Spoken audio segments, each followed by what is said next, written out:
Today we're going to talk a little bit about the C major scale and how we're going to play it and all the benefits that you can get from it, and dig a little bit into the theory behind it.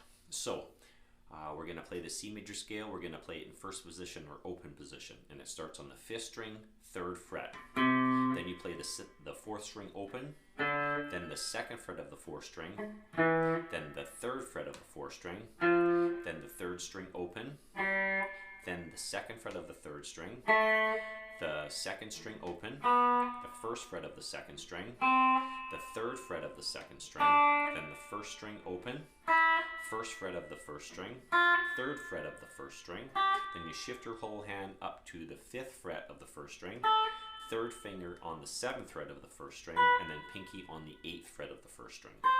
So that's a C major scale in 2 octaves. Now everything revolves around scales, and that C major scale is what's called the diatonic scale, and the diatonic scale has 7 notes.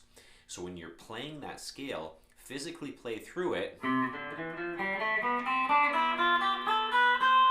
but also try to recognize some of the notes.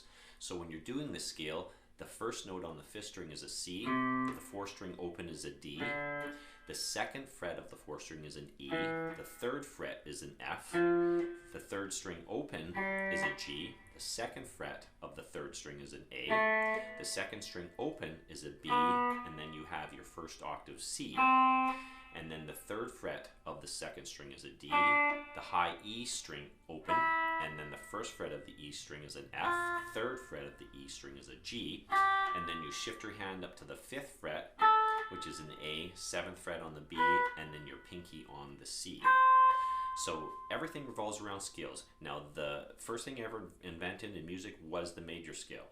So this C major scale has what's called whole, whole, half pattern to it. So these are the distance from one note to the next. So from the C to the D is what's called a whole step.